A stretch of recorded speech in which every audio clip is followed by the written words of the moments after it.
Hey friends, welcome to exam partner channel. मैं हूं आपका एग्जाम पार्टनर प्रवीण सिंह राजपुरोहित। आज अपने पढ़ने वाले हैं क्या, conversion from non standard POS to standard POS form. अब इससे पहले वाले वीडियो में अपन ने देखा था, conversion from non standard SOP form to standard SOP form. ठीक है, तो उसका वीडियो अगर आपने नहीं देखा है तो मैंने चैनल पे ऑलरेडी अपलोड कर दिया है। ठीक है, तो आपको देखना है, कॉन्सेप्ट क्लियर करना है, तब जाके वीडियो को चेकआउट कर सकते हो। ठीक है, और अगर आपने एसओपी फॉर्म होता क्या है, पीओएस फॉर्म होता क्या है, और स्टैंडर्ड एसओपी क्या होता है, नॉन स्टैंडर्ड पीओएस फॉर्म क्या होता है, अगर आपने इन सब के वीडियोस नहीं देखे हैं, basic concept of Boolean algebra, उसके बेसिक लॉज कौन से हैं, पोस्टुलेट कौन से हैं, उसके थ्योरम्स कौन से हैं, लॉज कौन से हैं, अगर आपने इन सब के वीडियोस नहीं देखे हैं तो आप जाके वीडियो चैनल पर जाके चेकआउट कर सकते हो। उसका मैंने एक प्लेलिस्ट बनाया हुआ जिसका नाम है DELD, वहां पे मैंने सारे वीडियोस को प्लेलिस्ट में ऐड कर दिया है। ठीक है, कॉन्सेप्ट क्लियर करना पूरा लॉजिक गेट्स का, तो आप जाके उस प्लेलिस्ट को चेकआउट कर सकते हो। ठीक, अब आते चलो आज के टॉपिक के ऊपर, जो रहेगा आपका conversion from non standard POS to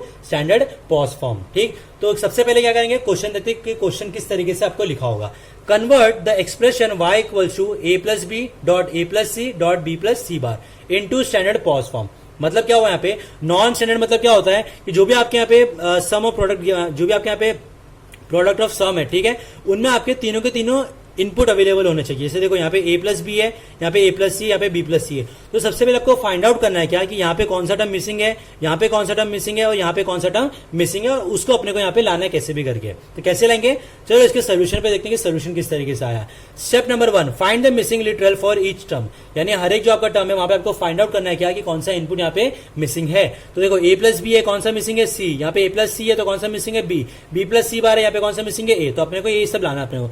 कैसे लाएंगे, चलो सिंपल सा फंडा है। स्टेप नंबर 2, और each term with missing literal dot its complement. मतलब यहाँ पे क्या बोलता है कि जो भी आपके ये इंडिविजुअल टर्म है, a प्लस बी है, इसमें क्या करो, और फंक्शन को ऐड करो, a प्लस सी है, इसमें और फंक्शन ऐड करो, b प्लस सी, इसमें और फंक्शन ऐड करो, with the help of c term, b term और a टर्म से। ये कैसे करेंगे ये मैं आपको समझाता हूं। तो देखो ये आ गया y equals to a plus B plus C dot C bar dot a plus C plus B dot B bar dot b plus C plus a dot a bar. अब बोलोगे यार भाई ये यहाँ पे ऐसे कैसे आया, तो यहाँ पे मैं आपको समझाता हूँ। जो साइड में आपका नोट बना हुआ है, एक बॉक्स बना हुआ है, वहां पे देखो एक बार।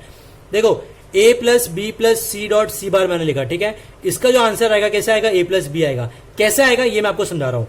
देखो अगर मैंने c का वैल्यू 0 लिया तो c बार क्या बनेगा, 1 बनेगा, बराबर, क्योंकि इसका कॉम्प्लीमेंट बन जाएगा।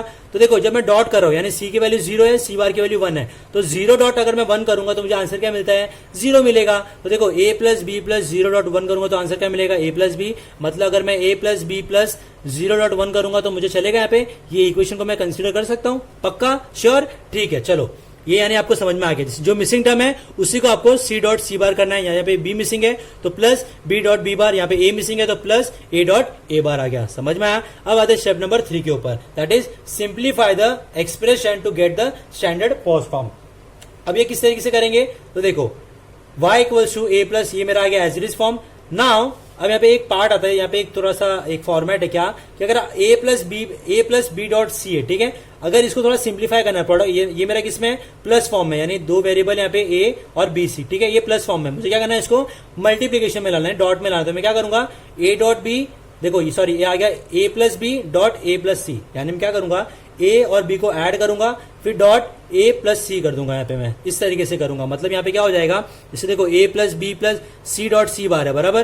तो मान के चलो क्या, आपको a को लाना, a प्लस बी मेरा एक पूरा एक होल टर्म हो गया है, a मान लो क्या a प्लस बी है, और बी सी है मेरा सी डॉट सी बार। तो कैसे आएगा, देखो ये आएगा इस तरीके से, a plus B plus C, यह आ गया a plus B plus C dot a plus B plus C bar, a plus B plus C bar dot.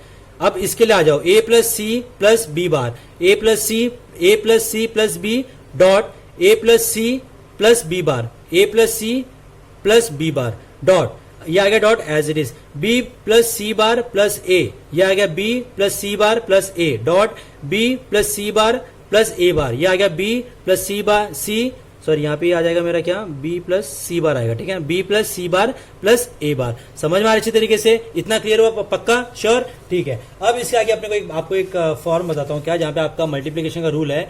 अगर आप ए डॉट ए करते हो तो आपको आंसर क्या मिलेगा, ए ही मिलेगा। अगर 0.0 किया तो क्या मिलेगा, 0 मिलेगा।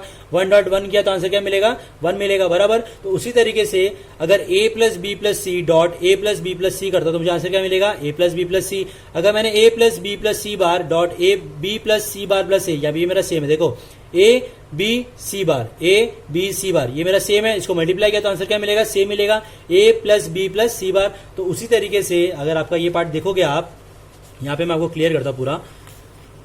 देखो a plus B plus C, ये एबीसी हो गया, a plus B plus C, ये रहा a plus B plus C, इसका मल्टीप्लीकेशन।